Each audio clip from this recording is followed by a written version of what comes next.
출마 선언문을 낭독한 다음 여러분들의 질문을 받도록 하겠습니다.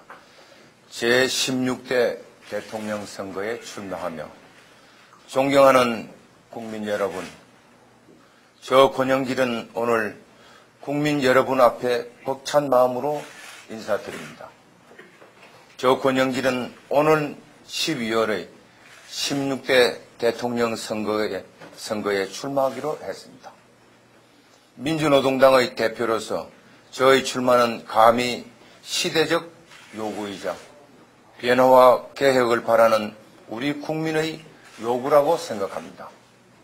김대중 정부가 출범하면서 우리 국민은 많은 기대를 가졌습니다.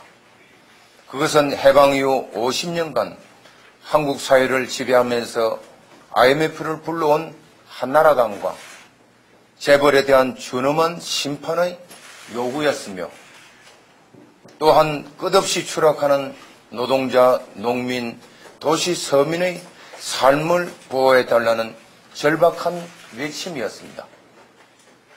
전쟁 없는 한반도를 후손에게 물려주기 위해 평화를 정착시켜달라는 민족적 요구였습니다. 그러나 작금의 현실은 어떠합니까? 김대중 정부가 추진한 신자유주의 정책은 노동자, 농민, 서민의 생존권을 더욱 박탈했고, 식량, 금융, 에너지 등 국가의 경제 주권을 초국적 자본에 휘둘리게 했습니다.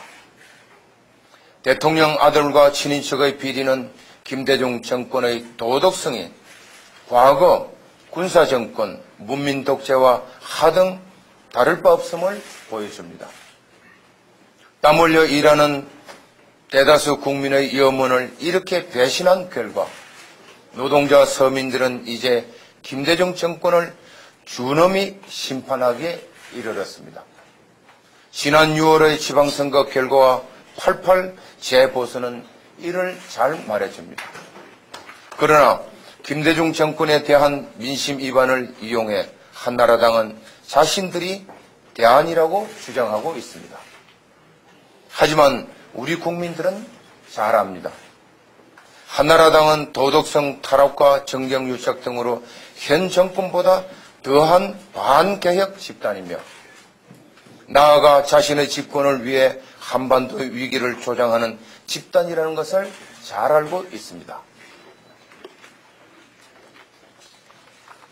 한나라당이 부패 정치 심판하라고 외쳐 반사 이익을 보고 있지만, 한나라당이 부패 정치의 원조라는 것을 우리 국민 누구들은 누구보다 잘 알고 있습니다. 김대중 정권에 대한 우리 국민들의 심판 의지가 구악 세력인 한나라당의 정권 탈환으로 귀결되는 것이 아니라 노동자, 농민, 서민의 정권 창출로 이어지도록 하는 것, 그것이 바로 저 권영길의 대선 출마 이유입니다. 존경하는 국민 여러분, 저는 6.15 합의를 이행하고 한반도 평화 협상을 주도하며 실질적인 통일을 추진하는 대통령이 되겠습니다. 이를 위해 저는 김정일 국방위원장의 방남을 촉구하며 김 위원장의 방남을 통해 민족 통일 추진을 위한 특별기구 설치 등 실질적인 통일 논의가 진행되기를 희망합니다. 필요하다면 저 권영길은 대통령 선거 전이라도 김정일 위원장의 방남을 위해 방북하여 김 위원장과 이에 관해 논의할 의사가 있음을 밝혀둡니다. 사랑하는 진보진영의 동지 여러분, 저 권영길의 대선 출마 선언은 범진보진영의 후보 단일화를 도외시하는 선언이 아닙니다.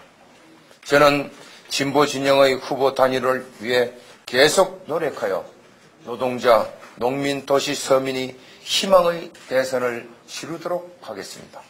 그러기 위해 범진보 진영의 후보 선출에 국민 경선을 도입 관철하고, 아울러 사회당, 녹색평화당 등 진보 정당의 후보 단일화를 위해서도 노력하겠습니다. 존경하는 국민 여러분, 민족의 자존을 지키고 한반도의 평화를 정착시키며 정경유착을 근절하여 우리 사회를 근본적으로 개혁하는 것은 시대의 요구이자 범국민적인 열망입니다. 이는 단순히 정책과 이념이 유사한 보수 정당 사이에서 인물만 교체하는 것으로 달성될 수 없습니다.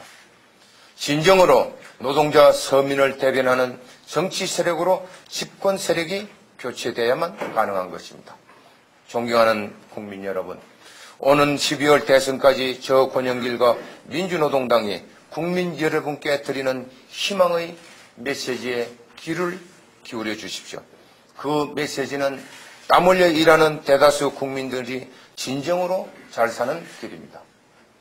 노동자, 농민, 서민을 위해서라면 어떠한 기득권 세력과도 맞서겠다는 저와 민주노동당의 강인한 의지입니다.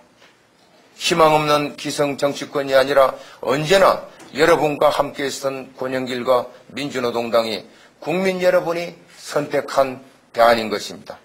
치열한 삶의 현장에서 만나 뵙겠습니다.